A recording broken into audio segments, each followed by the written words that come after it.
Welcome, everyone. Today we have Neil Mitchell from Meta. Neil used to be a programming language researcher in a past life, and then he worked on Meta's new build system, well, relatively new build system, Bug 2. And now he's working on Python type checking, and he's going to tell us about Pyrefly, which is a type checker and language server for Python. We're very excited to have you, Neil. Thank you very much, Roman. As Roman says, I'm a programmer at Meta, and for the last 9 months or so, I've been working on the Pyrefly type checker, which I'm going to tell you about today. So I guess, first things, who here uses Python on a weekly basis? OK, it's quite a lot for a traditionally OCaml shop. Who here uses types in Python on a regular basis, so most of their code? I mean, most of you. I think you should use more types. So what some people are surprised to discover, especially given Python's history, is that Python actually has types and has had types since about 2015, so over a decade now. So if you write a little snippet like this, you can write, you can say that the x has type int, and that the return type of this thing is a string. And we all know types, we all love types from our OCaml days. And now we can write this in Python. But unlike most languages, in Python, if you write a type, it doesn't really do anything. The interpreter just walks straight on by it without really having much effect. Some effect, but not much useful effect. And so once you've got some types, there are two things you can do with them. You can do some runtime type checking. So at runtime, you could when you start calling this function, you should check that the x really is an int and that the result really is a string. Or you could do static checking and check the entire program before you start. And in Python, because there isn't one baked into the language, there are many versions of both. So typeguard, pydantic, enforce being the runtime ones, obviously, which come with a cost. And a plethora of static typing options. So there's the one from Microsoft, the one from Google, and the two from Meta, along with one from the Python Foundation. And Pyrefly is the one that I've been working on and that I'll be talking to you about today. The other thing to say is that Python types are actually a lot more complicated than you might think. They are, in some ways, more complicated than OCaml types, more complicated than even Haskell types in places, although not really dependent types. So they have generics, literals, higher orders, data class transforms, narrowing. It's a very rich type language. And there are also standards documents and conformance tests for these. So it's a useful part of the language. So Pyrefly that I'm going to talk to you about today is a Python type checker and language server. So it was built very much to be both of these, because to do a good job at IDE stuff, you need to do a good job at type checking. It's open source and follows the standard. So if you want to get the source code, if you go to, there's a GitHub page linked to from pyrefly.org. It's fast and parallel. We wrote it in Rust, so all the fearless concurrency stuff that Rust talks about, all good stuff. The team that wrote it originally wrote the Pyre type checker. So we have a history of writing Python type checkers. This is our next one. And one of the things that sets Pyrefly apart from other Python type checkers is we really go heavy on inference, which, the idea that you should be able to write a program and put some types to give the type checker a hint where you're going, but it should try and figure out the rest for you so that, what is quintessentially Python-like remains Python-like, and it doesn't become, Java with all its type signatures and all. So this is an example of the Pyrefly sandbox that you can get to at pyrefly.org/sandbox, showing you the kind of things it does. So I've written my code. The bit in gray, it actually just inserts. I didn't write that. It just inserts. It figures out the type and then inserts it in both the IDE and the sandbox. And so it has guessed that this expression always is a string, so it can tell me. And now it can type check using that information. I wrote y equals an empty list, and it's gone, you mean a list of string. That must be what you mean. And so when I do test calling it with y0, it knows it's a string, it knows I'm expecting an int, and I can get a type error saying argument string is not assignable to parameter x with type int in function test. So it can give me a lot of hints about what's gone wrong. What's interesting about this particular example is that in Python, if I pass a string here, it will work just fine. So I've used the types to restrict relative to the Python runtime errors, but usually the types roughly failing the type check would lead to a runtime error if you called it. And then I can, because the result of test is always a string, I can get some nice autocomplete. So the standard IDE features. If you have any questions at any point, approach the microphone. I'm happy to take questions as we're going, but microphone so that everyone on the video can hear it. So how did we get to Pyrefly? So you might have heard of this thing called Instagram.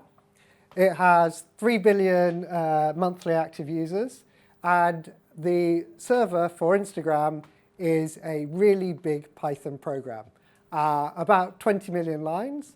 Over 20 million lines. And then at Meta, across all the developers, we have about 3.3 thousand developers working on Python on any given day. So at Meta, we're doing a lot of Python. And we're doing Python at very large scale.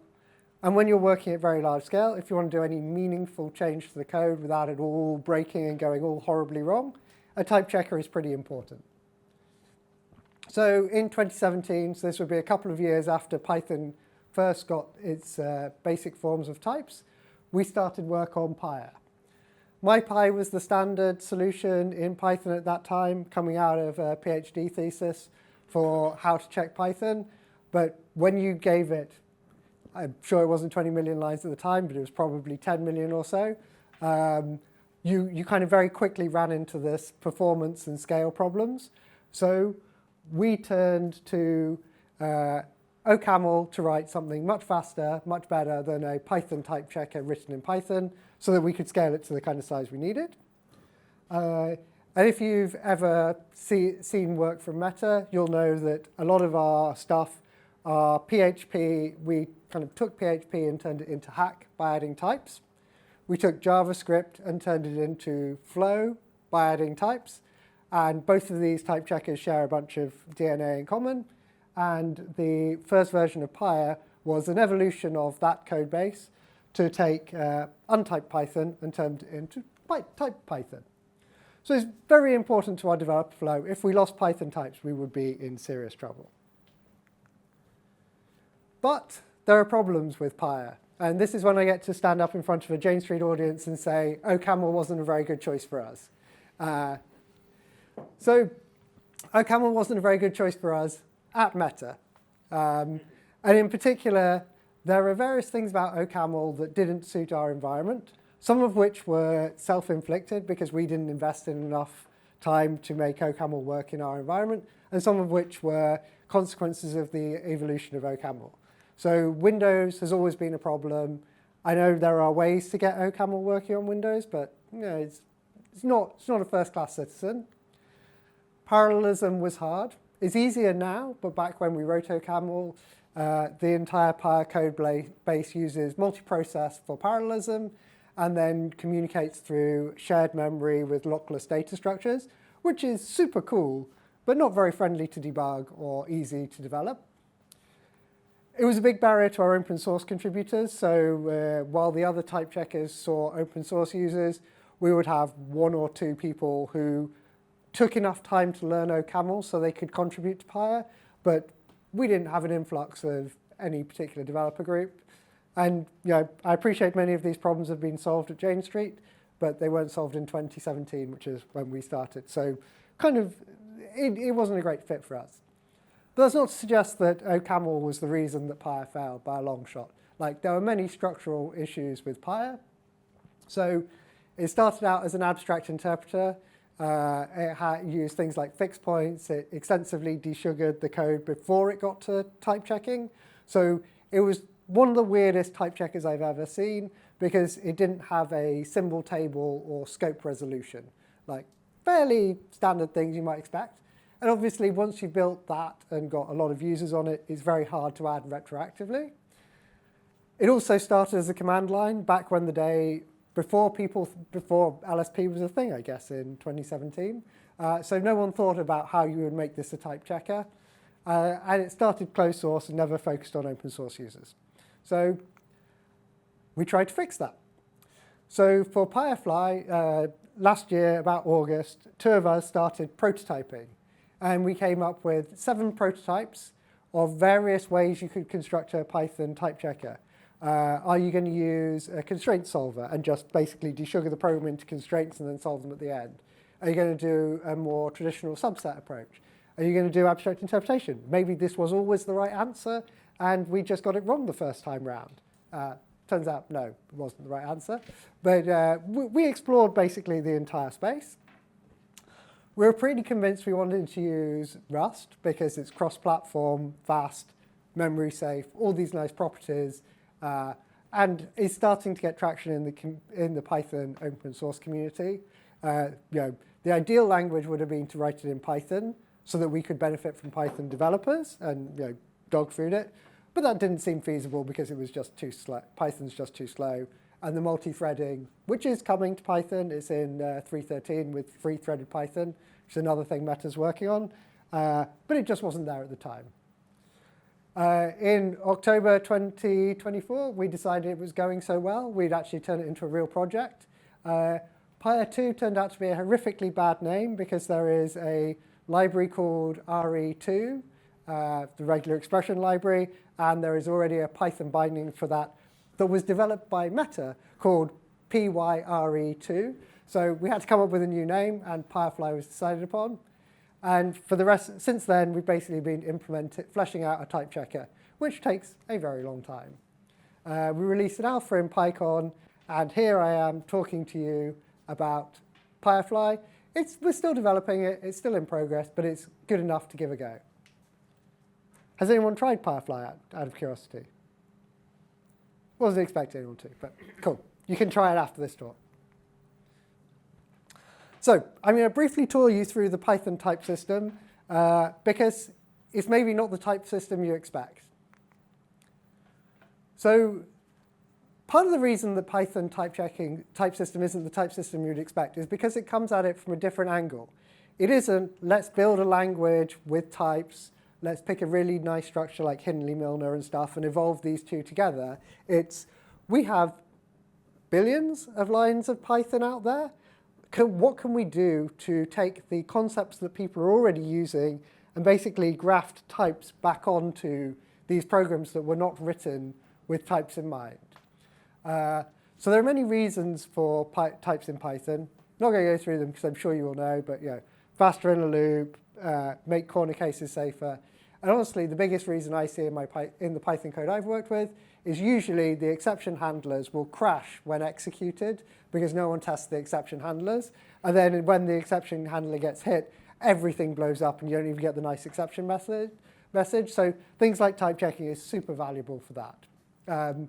Also with LLMs, if you want to vibe code something, the LLM, if you have a way to check that it didn't do anything too horrifically weird, then a type checker is a really nice way to do this. And one of the quotes I saw on Threads the other day is, 2025 is the year of type checking in Python. I'm so excited. And yeah, maybe it is. Maybe it isn't. We'll see.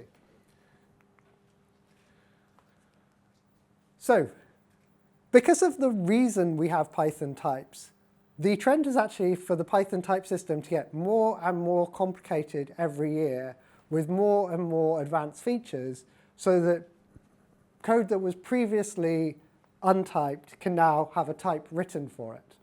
And this is done through a conformance test and a detailed specification. But even though there's a detailed specification, there are lots of choices that the Python type system leaves to the implementer. For example, how much inference you do. And how much inference you do is pretty key for which programs you accept and which ones you reject, with the slight nuance that if you do more inference, you probably reject more programs, because if you don't do inference, you have to kind of guess and over-approximate. So if you've never seen Python types before, these are the basic ones. You can define a class, and that is a type, and you can write int, str, my type in places. Nothing too crazy here. Where it starts to get more unusual is that you can have literal types. So for int, str, bool, and bytes, you can write literals, which is like a subtyping relation. So you could, for example, the file open call in Python takes one of RWA with a plus or not on it to determine what file mode you want.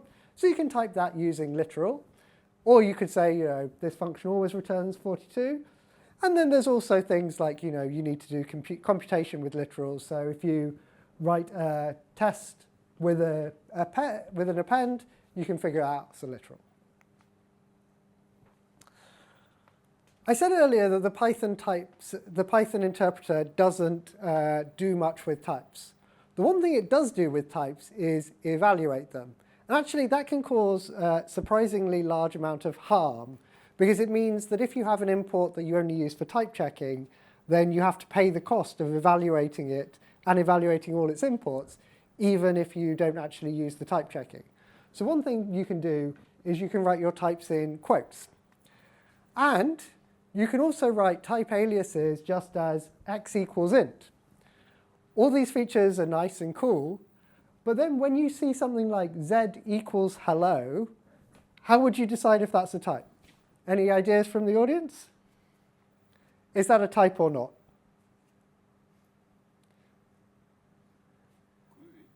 Could be. Correct answer. It could be. You have absolutely no idea. And not only that, but like the person, maybe in this file it's used as a value, and in another file it's imported and used in a type position. You never know. So this means that typing in Python has kind of evolved. And there is now a type keyword that you can use to explicitly introduce a type alias, which obviously means it must be a type, and that's nice and clear. But there are lots of things like this that are a nightmare to type in Python. But we soldier on.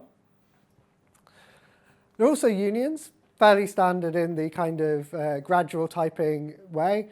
And then there's the any type, which essentially is a static type, but I don't know which.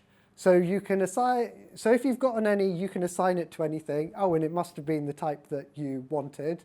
And if you've got, if you're assigning, and you can assign anything to any, because it also must have been the type you wanted. So that's quite cool.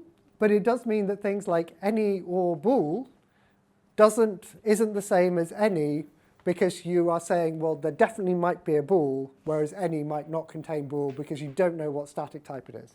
It always warps my head a little bit, that one. And then there are also things like never, no return for what in Haskell I would call the void type. For uninhabitable, exception must be thrown. You can't reach this point. So if you have an unannotated variable, what is the type of it? Well, some systems will say any. Some systems will try and guess. In Pyrefly, we pretty much always try and guess something better than any, because any sucks.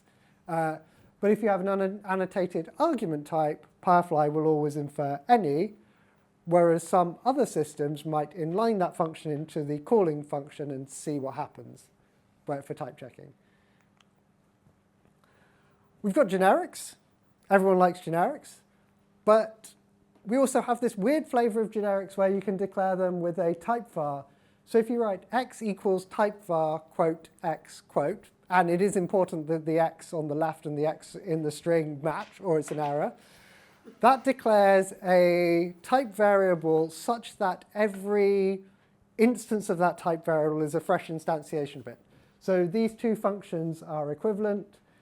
So you used to only be able to write the type var version. Now you can write the square bracket y thing to essentially mean for all y.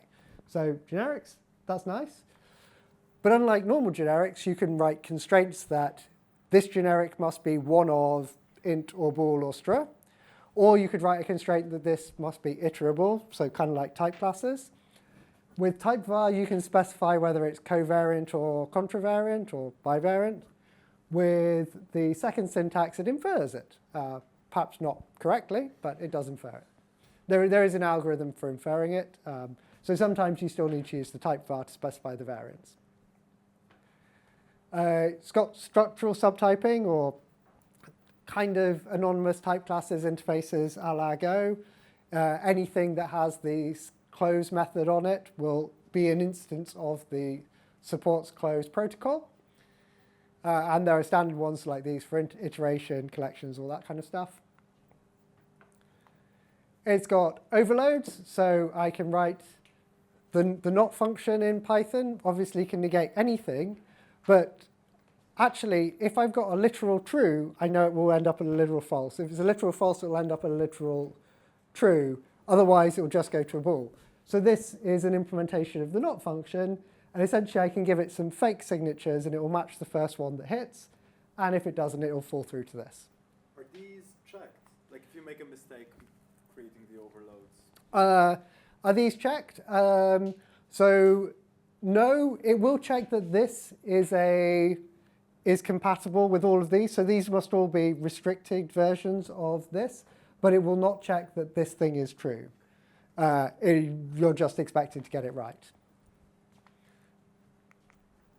Higher order functions, we have those, but we also have those perhaps more complicated than any other programming language I'm aware of. So Python, you can pass positional arguments or keyword arguments, which obviously complicates things. So you can write a simple callable. This says, I take an int and a str, and I produce a bool. So nice and easy. But I can also write this horrific thing, which says, I take a function that takes an int and then some positional arguments and some keyword arguments and returns some return type, and some positional arguments and some keyword arguments, and then I can call it giving it a first int. So this star star is a param spec, meaning I can have generic types over keyword and positional arguments. And there's various rules, but this type checks in Python. So pretty cool. Don't think you can do this in many languages. Yeah. And then there's narrowing, which means that often, flow typing, if I tell you the argument to this function is a string or a none, if I write if x, well, none is always false. So in this branch, x must be a string. So I can call capitalize on it, and it's definitely not going to crash. Else, I'll return none. So we would infer that this thing returns string as well. There's a lot of this narrowing going on. There's also data class transforms, which are horrifically scary, but let you do basically database ORM solutions. I am not going to explain those because I don't understand them. And perhaps one of the most big disadvantages of Python having kind of game types later is you then need to give types for all the built-ins. And not all these built-ins were done in a way that permits easy types. So there is a type shed library that attempts to describe them, but it's a little awkward. Nothing's, it's pretty good, but not everything is perfectly correct. For example, the dictionary collection doesn't quite implement the mutable mapping trait, but we pretend it does, because otherwise nothing would really work. But yeah, a lot of work's been put into getting the types good. So any questions on the Python types, or I'll go into the Pyrefly design? Cool. So we wanted Pyrefly to be efficient in time and memory, which to my mind, especially when you've got 20 million lines of code, means you'd better be incremental. And because I work at Meta, if it didn't work on Instagram, people would probably be very, very sad. It needs to be flexible. So command line, IDE, LSP, integrate into Buck, integrate into MCP servers for Claude Code, etc. Maybe it should integrate into June and Bazel as well. Probably good ideas. We very definitely wanted it to be hackable, so we could have an open source community. So simple code, solid principles. We don't want the world's most advanced type system. We want one that a large number of people can contribute to. Good user experience, of course. And perhaps the weird constraint is we needed it to be able to deal with circular import graphs.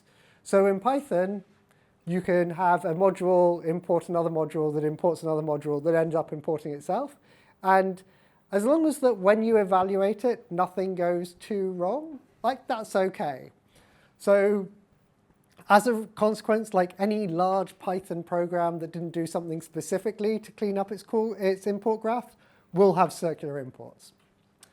So given these constraints and the fact that I'm a build systems guy, the conclusion was obvious. Write a build system for building a Python type checker. And in particular, in order to get the performance, one of the decisions I made was we should work at the file level. So if you have 20 million lines of code, that's plenty of files. So if you have invalidations and dependencies at the file level, well, that's fine. If you do them at the function level, or at the statement level, or at the expression level, well, that's probably a little bit more than we're willing to deal with. So in order to scale large, we went for operate at the file level, and for the ability to evict old data. So normally, if you've got a build system, it just adds data until you run out of RAM and you kill it. So for Pyrefly, it was important that it was able to evict data that it no longer needed. One of the conclusions of working at the file level is that when you press a keystroke, we're going to invalidate that entire file, which means you need to be super quick when dealing with a file, like on the order of a few milliseconds. We are usually less than a few milliseconds. So that was the design goals. How did we go about implementing it?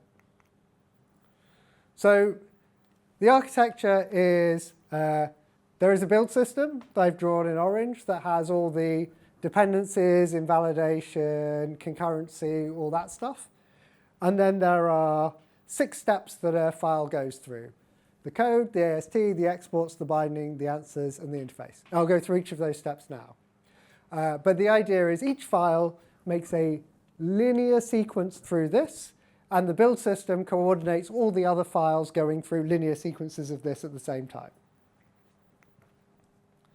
So the code step, we read the code off the disk, or for something like an LSP where it's in an in-memory buffer, we take it from the LSP, but basically get a string of text that is the Python code. For the AST step, we pass it into an AST. Nothing too interesting here yet. And we use the rough parser from Astral, which is a Python parser that is error correcting, so it will always return you a valid syntax tree and a list of errors, so we can type check any Python code, no matter how many errors as you're editing the buffer. But I will say that parsing partially erroneous code is like the ultimate fuzzer. I once accidentally tried to do Pyrefly on the Rust code base and crashed Pyrefly in a number of places because the error-corrected version of the Python AST of our Rust code is not what you would expect. So now things get interesting. We get to the export phase. So it's very useful to know what each Python module exports so that when you see some import star statements, you can know what is essentially map the name to a qualified name so you can look up its type in the appropriate module. If you're doing everything by module, you need to know which module to start looking at. So in Python, modules always export all their imports, apart from those that come from built-in that behave differently for reasons. Actually, this is not trivial, because in Python, you can have cycles of modules that do import star on each other. So you actually need to take a least fixed point to figure out what a module exports, which is pretty horrific. So for example, this, where does Z come from? Well, it might come from module 1. It might come from module 2. Who knows? We have to figure this out. So for every module, we figure out what it exports. And you can see that at this point, we're looking at the exports of other modules to figure out, so you can see where the build graph is going. Next, we get on to the binding statements, which is really the key design of Pyrefly. So for any program, we take every statement and we put it into a key value mapping where the key and the value expresses how to compute the type for this key, which might depend on the types produced by other keys. So in this phase, we deal with all flow control, all sequencing. The idea that one statement is before or after another is completely dealt with by this phase. And then in the final phase, we're only really looking at the expressions and how they type check. So here I've got a little piece of code. So I'm not going to go through it all, but you can see things like on line 1, x equals f function call. So, well, the key that is x at line 1, so basically for each identifier we mark which identifier it is, so it's got a unique name. So x at line 1, well, that is the expression f applied to the empty list of arguments. OK, and how would I figure out what f is? Well, there is a use f at line 1 key that will forward to what is probably a def of f at line 72 or wherever it is defined, or an import of f from some other module. And then here we assign y in one branch and y in the other branch. So to bring back y at the end, we have phi. So phi, the traditional control flow join operator. Y at line 6 is the phi of the y at line 3 and the y at line 5. So essentially it will, when we evaluate this code, when we evaluate the right-hand side, it will look up the phi, the value of y on line 3, the value of y on line 5, and the phi operation, which in most cases is just union. So you can see how, and even things like if is instance, well, this would be a narrowing. So in this branch, I know that x is an int. And you can see that there is a use x, but with this narrowing applying to it as an instance. So we've taken away a lot of the complexity and desugared it to, you could almost say, a domain-specific language for type checking Python. Sure, different. Yeah, quickly. Make them happy.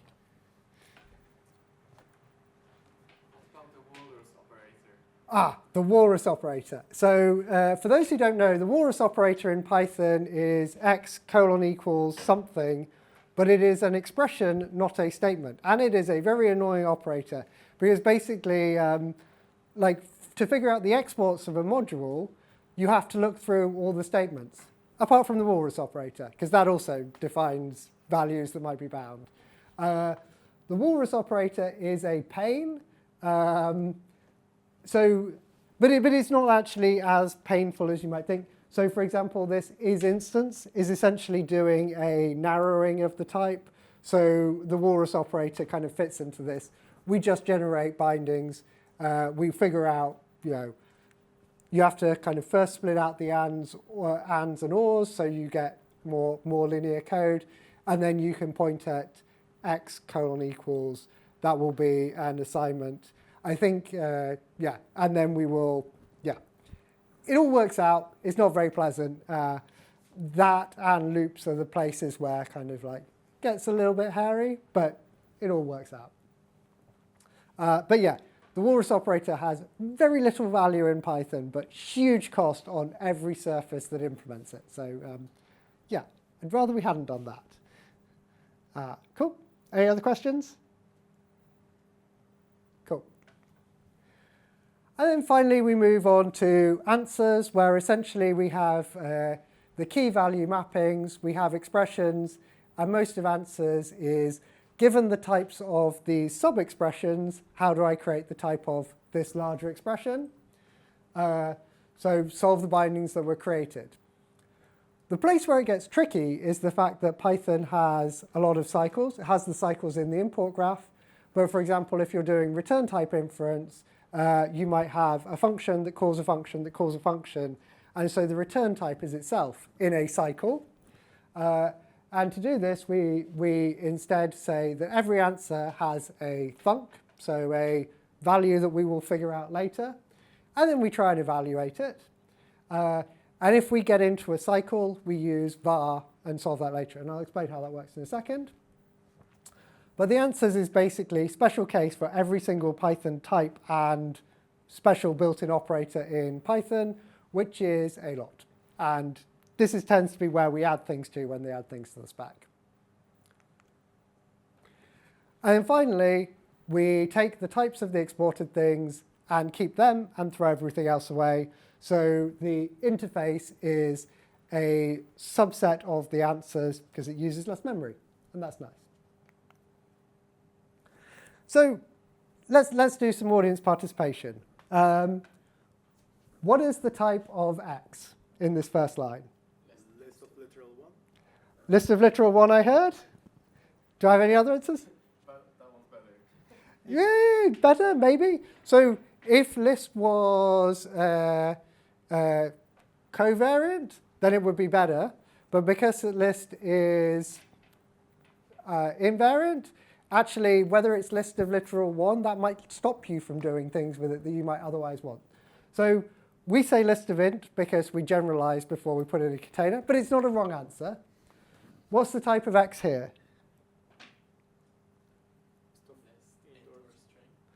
I hear list int or string. That's a valid answer in what we would actually produce. Any other answers?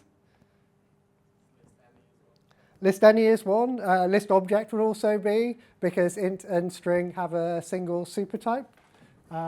So options. What about this? Like, I wrote literal one, so it'd be nice if this didn't type check error because I decided this was a list of int. But it would have been list of int if I didn't have that. So this means we have to do kind of context-aware type checking. We have to push down the context. Yeah, fairly standard in type checking. What's the type of this? So the first line isn't an error? What?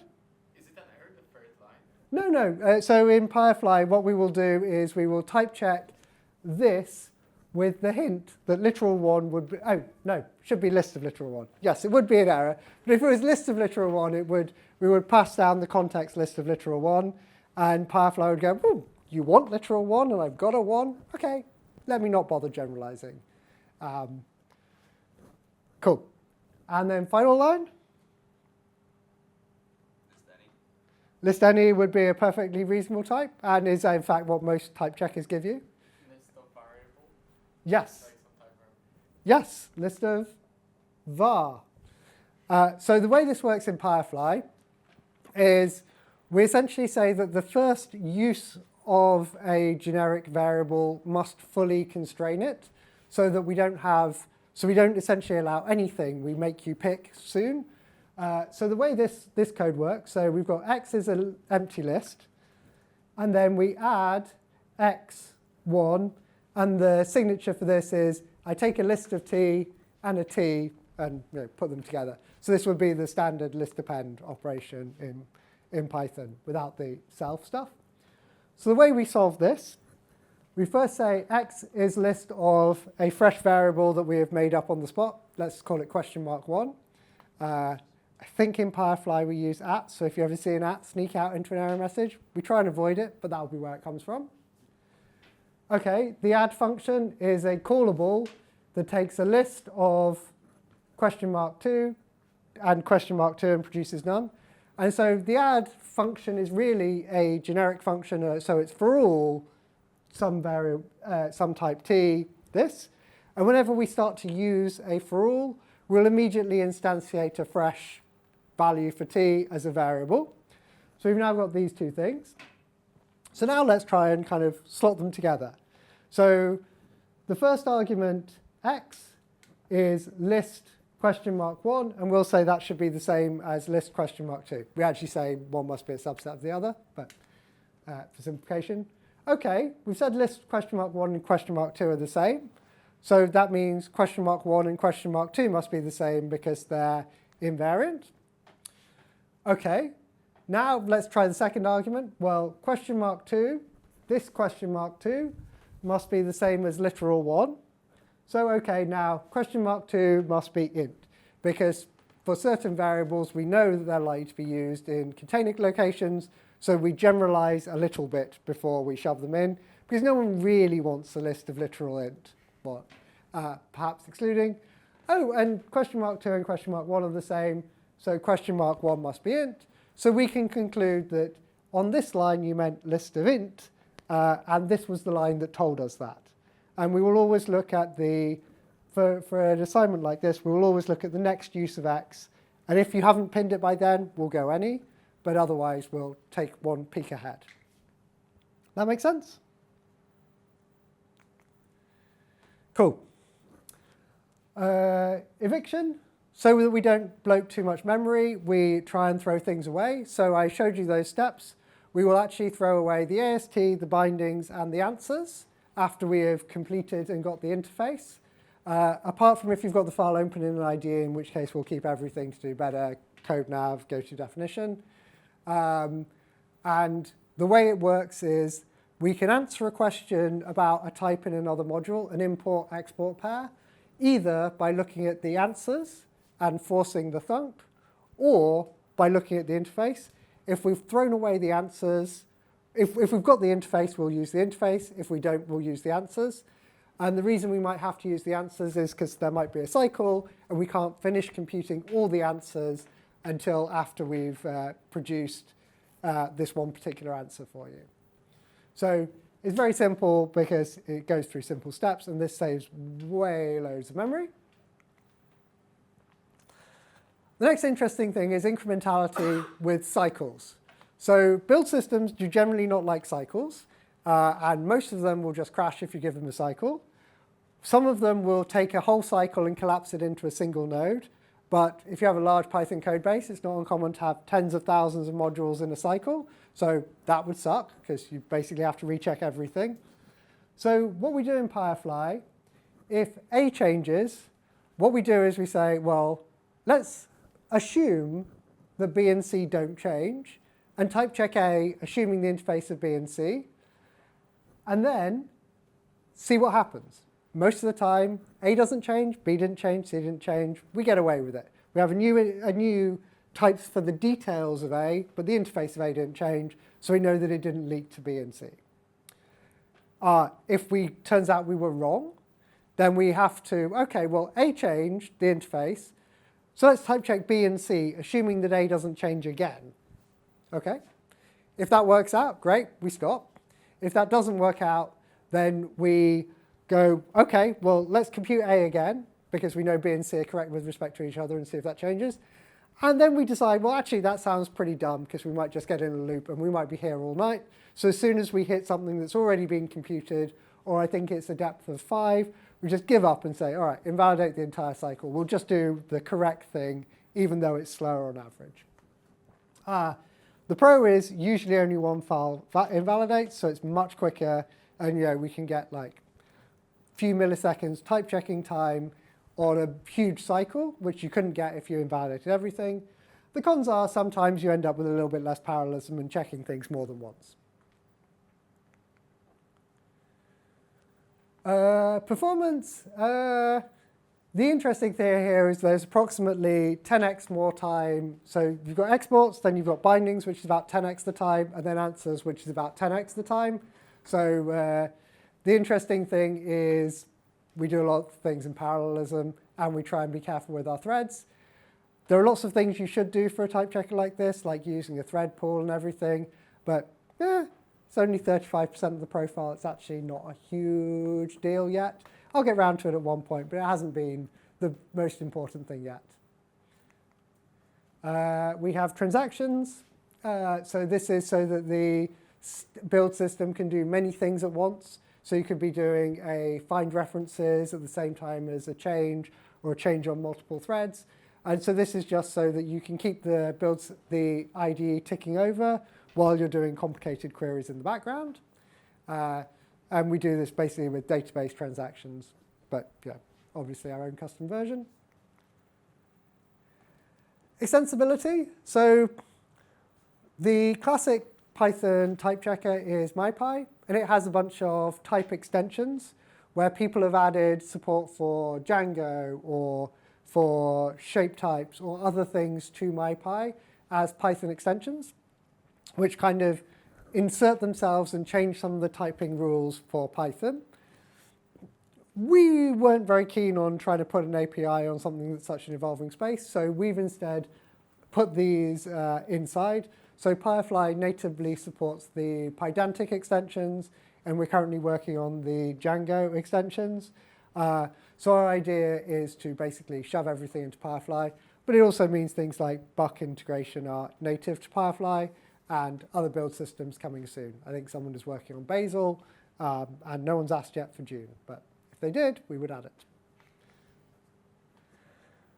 Recursion, this is an interesting one. We essentially put a func in place where we think we might have recursion, and then and every thread knows which funcs it is evaluating, and when it sees a thread it is already evaluating on this thread, so this call stack, it will create a var to slap into where the recursion goes, and then at the end of calculating, at the very end, it will say, well, this var must be the thing it actually returned, and this mostly works to solve recursive problems.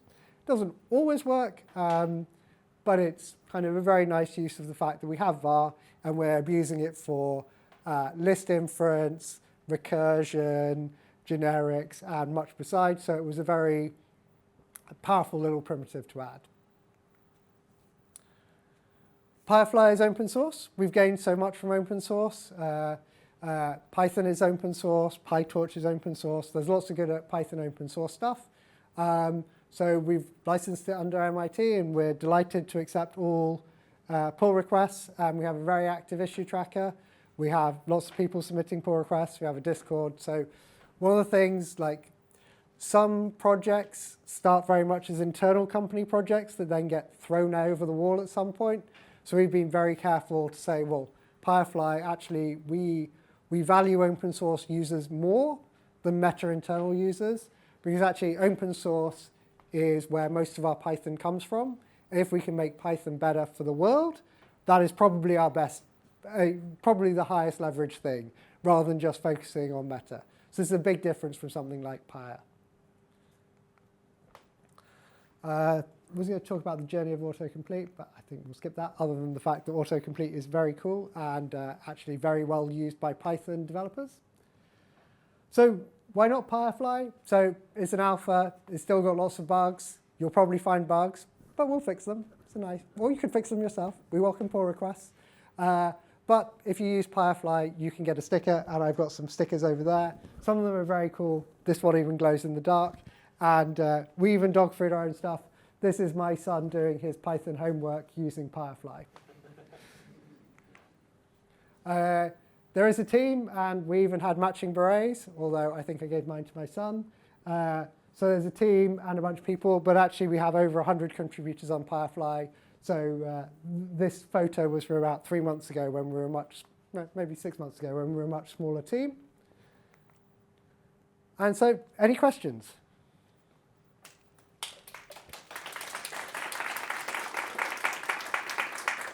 And for the questions, could you use the microphone so it's captured for the video? Go for it. Yeah, I had a type inference question. If you could go back a few slides and see you had your example.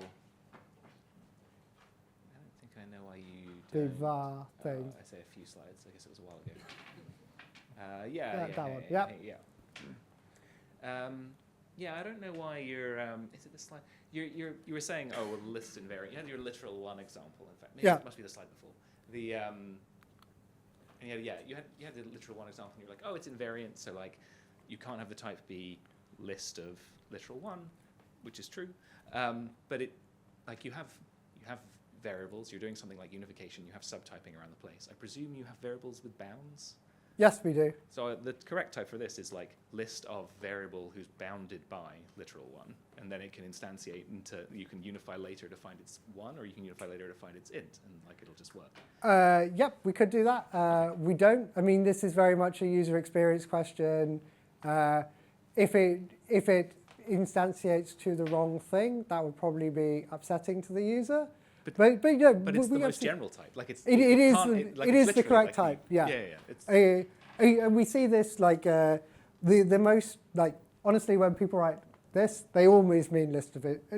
Sure, so, sure. But if you give them the most general type, you can't get them confused. Because whatever they in their head thought the type was, you know, it's an instance of the thing you've said it is. Exactly. And I mean, the more common case is where you have a common base class and you have two subclasses of it. and you'll do like a list of A and B, and there's no real good way to figure out whether they meant a list of unions of these two things or a list of the supertype of this thing.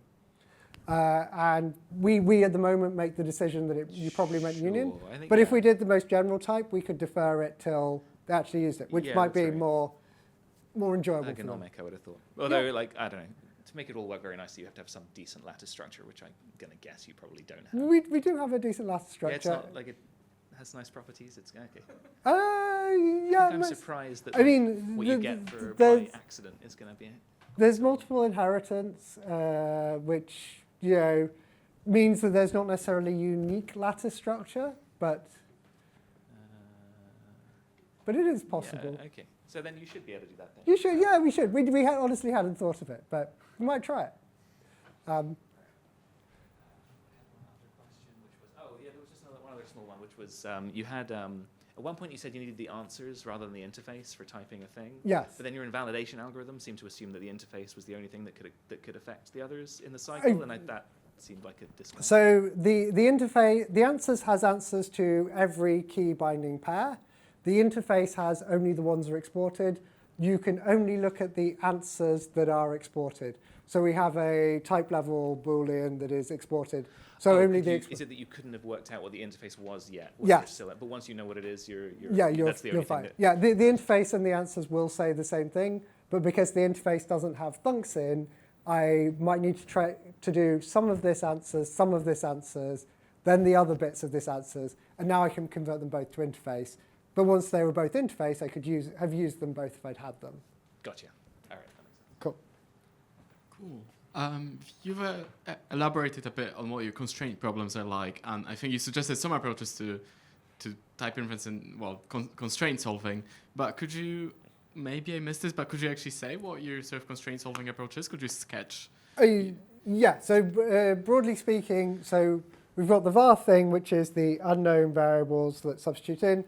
Everything else is pretty much is subtype of constraint. So, for example, when you call a function, the thing you're passing in must be a subtype of the function argument. So it's almost always this type must be a subtype of this type. And because you've got unions and other funky stuff, that sometimes turns into like, well, if you've got this union must be a subset of this union, that's where the constraints get a bit tricky. Some type checkers then add intersection types, which are very natural to model narrowing, but then cause you to essentially have SAT solving for the interface types, the subset check. So yeah, does that answer your question? I think it mostly does. So it's sort of traditional, you're manipulating subtyping constraints. Yeah. Okay. I do have a follow-up, but I have to think about it for a second. So Okay, sure. Any other questions? Yep, please. How does it work in practice? Like, do you find that a decent proportion of open source projects have code that satisfies the type checkers requirements, or like basically how compatible is it with like the status quo of other projects, like what type checkers they already use? Pretty compatible. So we've recently been working with PyTorch to switch them to MyPy, from MyPy to Pyrefly, which is probably one of the hairiest, oldest largest code bases. I think there were a few hundred type ignores we had to add while we were converting, and there were an equal number that we got rid of while we were converting. So that's a very large code base with many thousands of locations. So we're about on par with the other type checkers. Some things we accept, some things we don't. One of the bigger problems is there are a bunch of things that we reject because they're very, very definitely wrong that some other type checkers failed to spot. And then it's kind of like, well, we can't be too compatible with them because we do still want to catch your errors. But for most projects, in a day, you could make it Pyrefly clean if you wanted to. Appreciating that some projects are very big and much harder.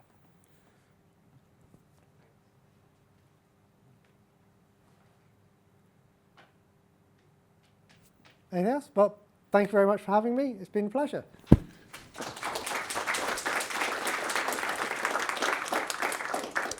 Thank you very much, Neil. That was great.